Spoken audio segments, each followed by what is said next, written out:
This is K.M. Weiland, and you are listening to the 247th episode of the Helping Writers Become Authors podcast. Here on the home front, I've just finished the outline for my historical superhero work in progress, Wayfarer. As soon as I finish transcribing the notes, I get to move on to the next fun step, which is building up my research bibliography. The book is set in Regency London, mostly in the criminal underbelly, so I have a lot of fun ground to cover. This is an era I'm already pretty familiar with thanks to Austen and Dickens and scads of BBC period dramas, but it will be fun to dig even deeper. Even better, I get to curl up with a pile of books and call it work. In other news, I'm pleased to announce that the official release date for Jane Eyre, the Writer's Digest Annotated Classic, will be August 1st, 2014. So mark your calendars. Aside from the book itself being available for purchase or download, I'll also be hosting my biggest ever launch party with some incredible prizes donated by Writer's Digest. And now, I hope you enjoyed this week's podcast entitled How to Write a Flat Character Arc, Part 2, The Second Act. The second act is the beating heart of your story, and that's just as true in the flat character arc as it is in a change arc. The second act is all about loosing the character into an unsettled world. He is forced to react to the major event at the first plot point and grapple with the lie. But then everything changes at the midpoint when new knowledge about himself and or the world allows him to start taking action by going on the offensive. In comparison to a positive change arc, the difference in a flat character arc's second act is that the emphasis is not on the protagonist's discovering and confronting his own inner misconceptions. Rather, the second act in a flat arc is where he will be discovering the lie embedded in the world around him.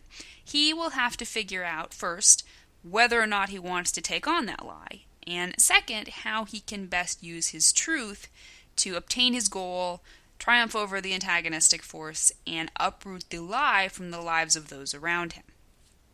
In character arcs, Jordan McCollum divides the flat arc into three sections: the good beginning, the tempting middle, and the ending. The second act is the tempting middle. Your character may already wield the truth, but the second act will see him placed under siege by the lie.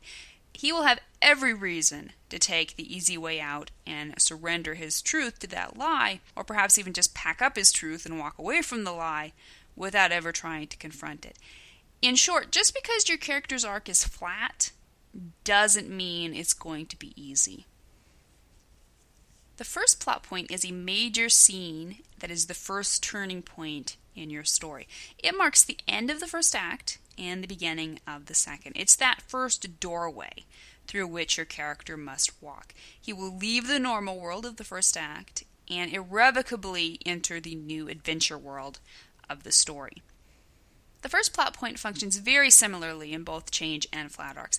It will be a major, probably catastrophic, event that will upend your character's world and force him into a reaction that will pit his personal truth directly against the world's lie. Up to this point, he will have been seeking to avoid a confrontation. Maybe he just plain doesn't want to deal with the conflict. The world's going to hell in a handbasket, but it's not his fight. Or it could be that he spent the first act wanting to overcome the lie, but hoping it could be done diplomatically and peacefully without a head-on confrontation. In either case, the first plot point will be a shocking event that suddenly makes the world's external problems very personal to the protagonist. In the first half of the second act, after the world-rocking events of the first plot point, the protagonist has to make the decision to actively engage the lie. He knows he already possesses the necessary weapon, the truth, and now he realizes he has a responsibility to wield it. His direct plot goal may not be overcome the lie, but whatever he's after will require the destruction of the lie if he's going to obtain it. In the first half of the second act, your protagonist is still going to be in reaction mode. This does not mean he's passive, it just means he's not in control of the conflict the antagonistic force is. Usually the reason the character is not in control is because he lacks important information. By this point, he obviously knows there's a major problem in the world around him, and he knows he has to do something to overcome it. But he probably doesn't yet know the extent of that problem. He doesn't yet know how deep the lie's rabbit hole goes.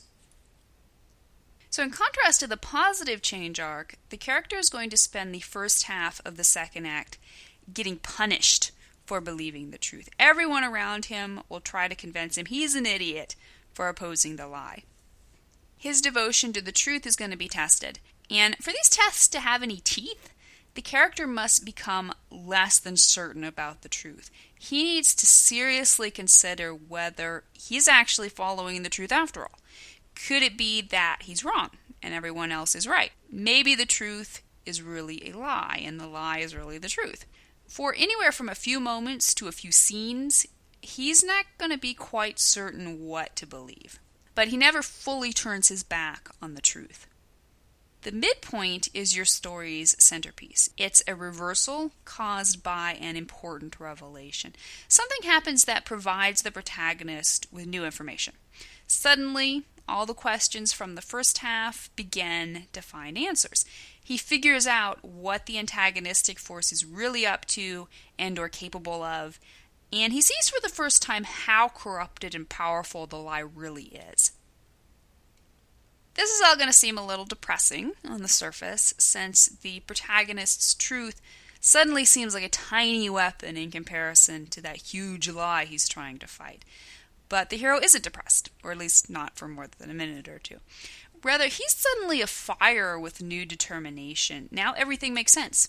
His doubt about whether or not he's following the right course dissipates, and he becomes 100% committed to doing whatever he must to triumph over the lie.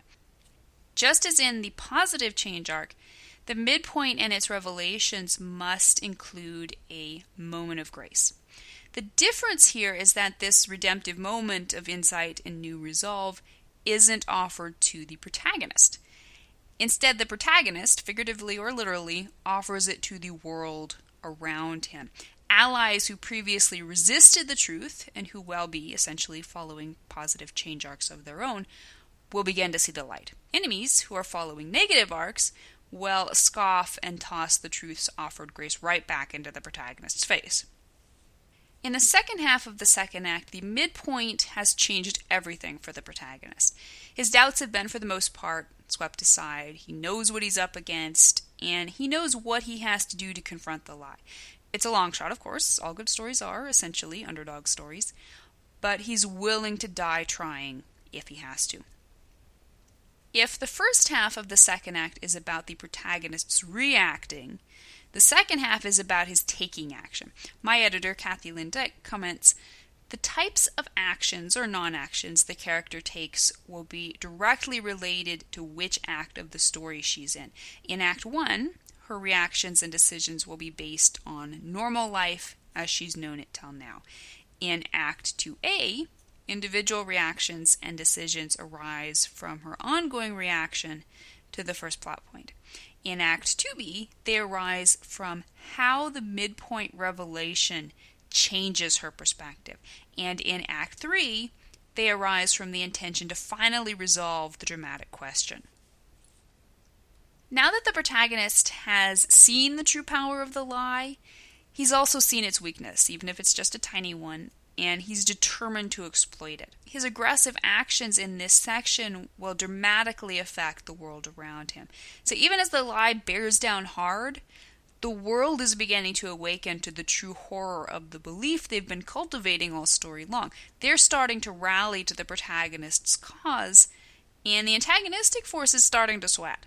The second act will end with what seems to be definitive victory on the protagonist's part, but it's really just a setup for what will be his greatest defeat yet at the third plot point. In the second act, your flat character arc could manifest as it does in the following examples. When the first plot point plants Katniss Everdeen squarely in enemy territory, capital city, she is hurtled against her will into the world of the lie.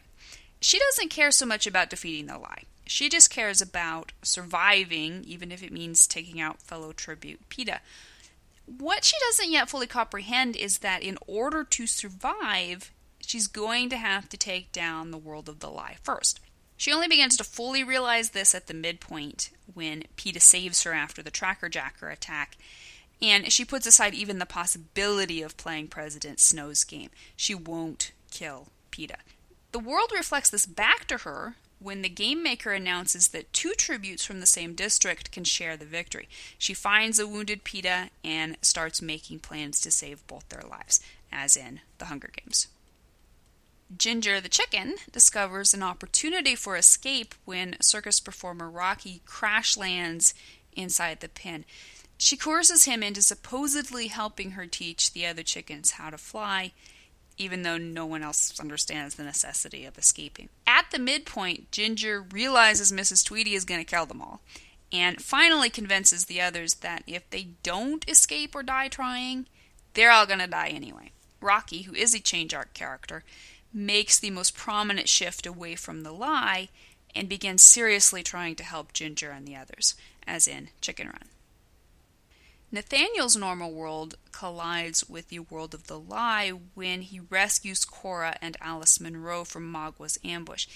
He has no desire to try to use his truth to change the exterior world of the British Army, but then he discovers his friends have been murdered by Indians allied with the French. He commits to returning the sisters to their soldier father at Fort William Henry in order to warn the other colonists fighting with the British.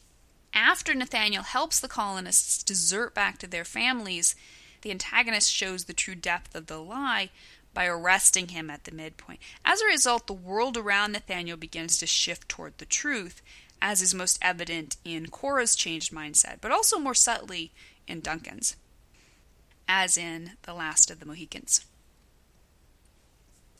After Maximus refuses to join hands with the patricide Commodus, his wife and son are murdered in a shocking first plot point, and Maximus himself is enslaved as a gladiator. He stumbles through the first half of the second act, apathetic to life.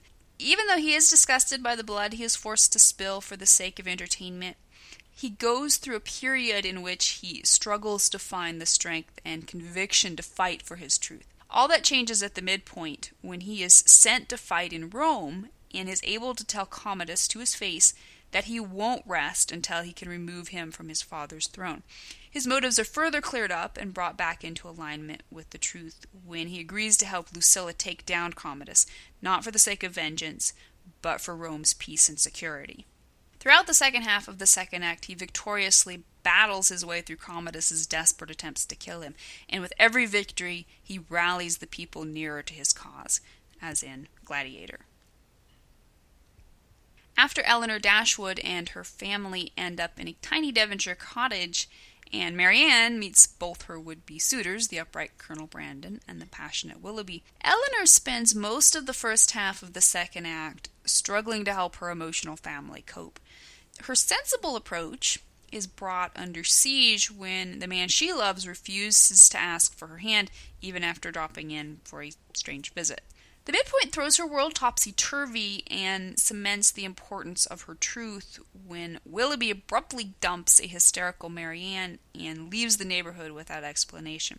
So even amidst her own heartbreak, Eleanor steadily guides her family through the tempest of the second half of the second act, as in Sense and Sensibility.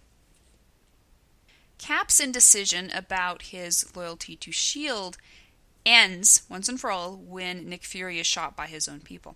From that moment on, Cap is committed to following his own principles and figuring out what's really going on at S.H.I.E.L.D., especially after S.H.I.E.L.D. tries to kill him and then brands him a fugitive. He goes on the run and chases the lie to its rabbit hole. This is where, at the midpoint, he finally realizes the full extent of S.H.I.E.L.D.'s corruption and their plan to kill millions of people in the name of freedom. At that point, he has everything to lose and little chance of winning, but his outlook brightens, because as he says, I'd just like to know who I'm fighting. His truth's effect on the lie is particularly evident in Black Widow's change of attitude toward both him and S.H.I.E.L.D.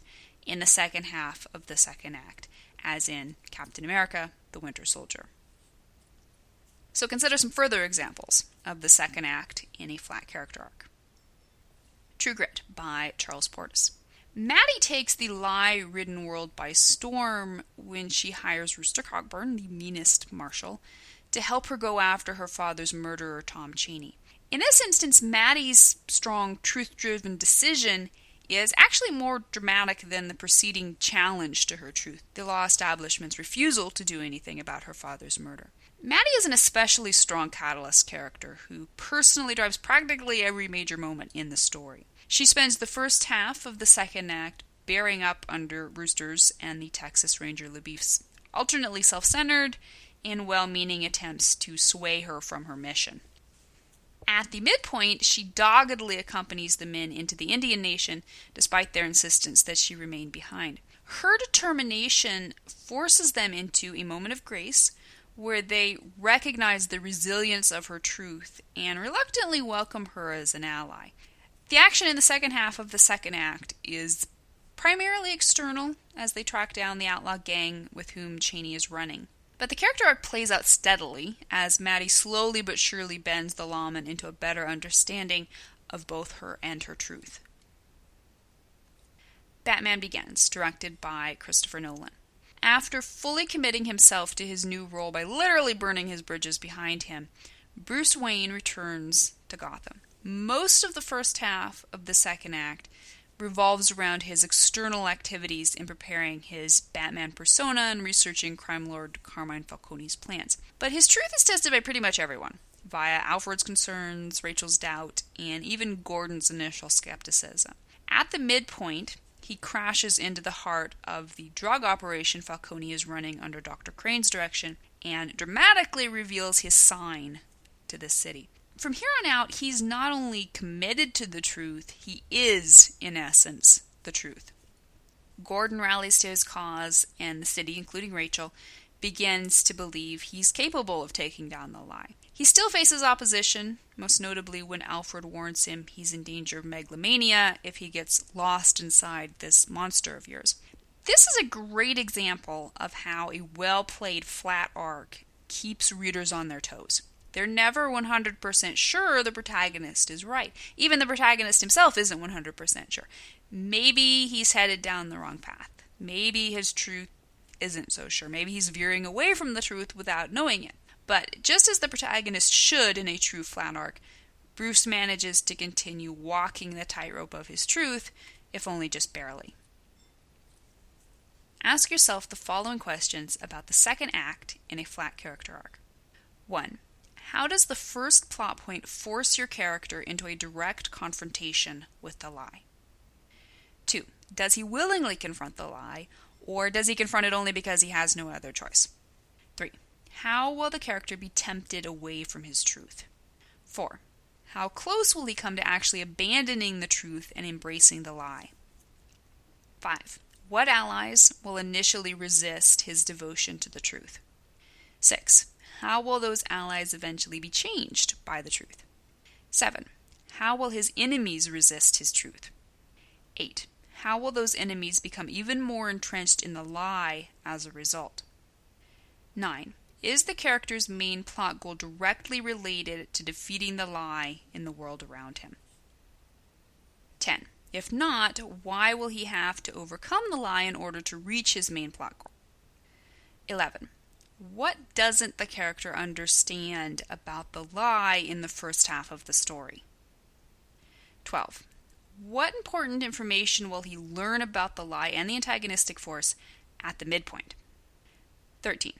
How can he offer a moment of grace via his truth to the world around him, either generally or specifically to his allies and/or the antagonist? 14. At the midpoint, what weakness does the protagonist find in the lie that he can exploit in the second half? The reason many flat arcs are perceived as plot-heavy is that their emphasis is upon the changes in the world around the protagonist. But it is the protagonist's actions in support of his truth that cause those changes. More importantly, his truth-driven actions in the second act will begin to change the supporting characters. Thanks to his flat arc, they will be following positive or negative change arcs of their own.